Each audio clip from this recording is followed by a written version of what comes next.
Hello mga kalingap! Welcome back to my YouTube channel. Magandang araw po sa lahat saan man dako kayo ng mundo naroroon. At saka po ako po FW. Ayan, mag-iingat po tayo no mga kalingap. At syempre bago ang lahat, mega love shout out kila Kuya Bal Santos Matubang, Ate Edna Vlogs at Kalingap Rab.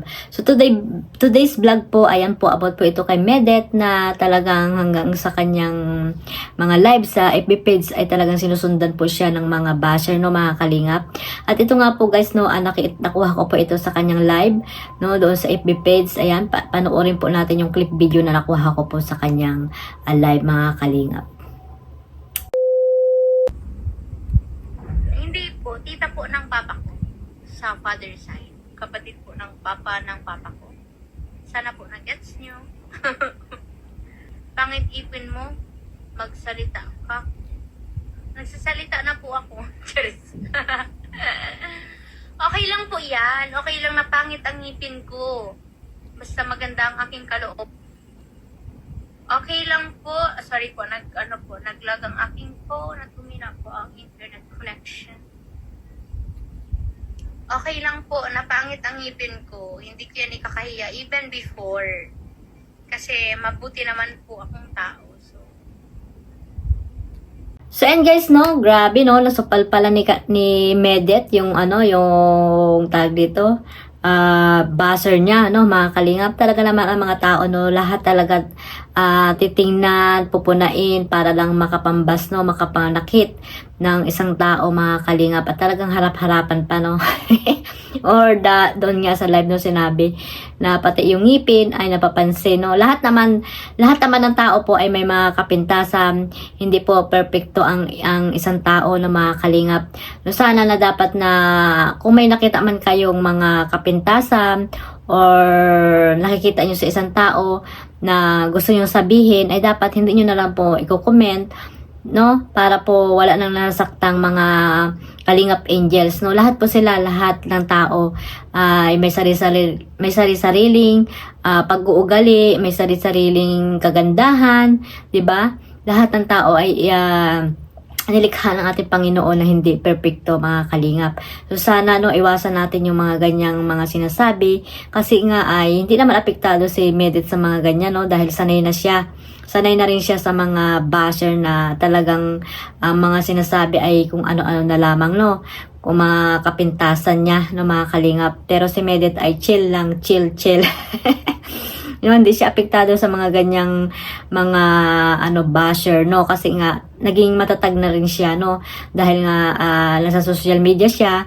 Ayun, simula nung nakita siya ng kalingap ay nagiging matatag po siya sa kanyang sa kanyang mga ginagawa no, sa kanyang pagkatao no. Ibig sabihin ay sanay na sa mga basher no, kung ano man yung mga binabatong masasakit na salita sa kanya ay tinatawanan na lang po niya mga kalingap. Tulad din ng mga kalingap angels yan no, ng ibang mga kalingap angels na talaga namang hindi na lang pinapansin no, hindi na lang nila pinapansin yung mga yung mga buzzer sa kanila, yung mga sinasabing kung ano-ano, 'di ba? Sabi nga ni Beyonce, 'di ba?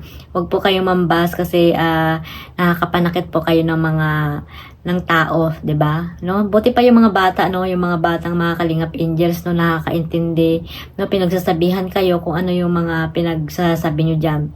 Karamihan pa naman no, may mga edad yung mga hindi ko nila lahat mga kalingap no, yung mga pintasira, mga judgmental no sa mga kalingap angels.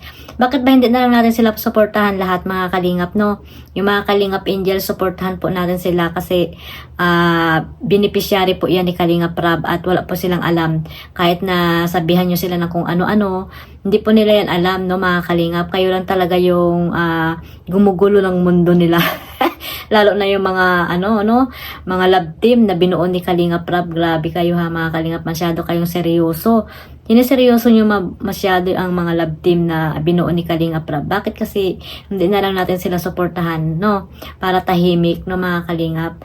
So sana magsuportahan na lang po tayo no, one family one kalingap nga, 'di ba? So ano po ang ano niyan, silbi niyan kung hindi niyo iniisip yung one family, one kalingap, 'di ba?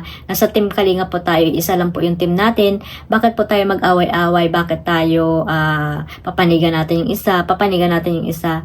Ayan, kung may paborito po tayo mga kalingap angels, ayan, wala po tayong magagawa kasi parang pagkain lang po 'yan kasi may mga paboritong pagkain. Parang ganun lang po 'yan. Kaya sana ang maganda po dito, respeto at mag-unawaan po mga kalingap, no, para wala pong nasaktan na mga kalingap angels, 'di ba? Suportahan po natin silang lahat mga kalingap, no. Mahalin natin ang mga kalingap angels dahil po tinutulungan po yan ni Kalingap Rab, no. Magpasalamat tayo kasi nga nakita sila ng Team Kalingap. So lang guys ang masasabi ko dito, no. One family, one Kalingap. Magmahalan po tayong lahat. At siyempre, huwag natin kalimutan suportahan si Kuya Bal Santos Matubang. Siyempre unang-una dahil wala tayo sa Team Kalingap kung wala po si Kuya Bal Santos Matubang. At ang kanyang may bahay, si Ate Edna. Ayan, suportahan po natin. At si Kalingap Rab, no, para mas marami pa silang mapabahayan, no, mga Kalingap. At matulungang mga naghihirap dyan sa Pilipinas. So, lang guys, no, suportahan din natin yung mga nasa ambasador. Nasa landing pad, mga ambasador, deputy, at mga scouters na masisipag. No, mga charity vlogger na talaga namang umulan, umaraw ay naghahanap sila ng mga matutulungan. Ayan, ang suportahan po natin sila mga kalingap. So hanggang dyan lang po mga kalingap at mag-iingat po tayong lahat at maraming salamat po ulit sa suporta sa aking YouTube channel, Kalingap Maymay. At tamsak po mga kalingap para po pasok po kay Lulu YT mga kalingap. So lang guys, mag-iingat po tayong lahat. God bless us all. Bye bye!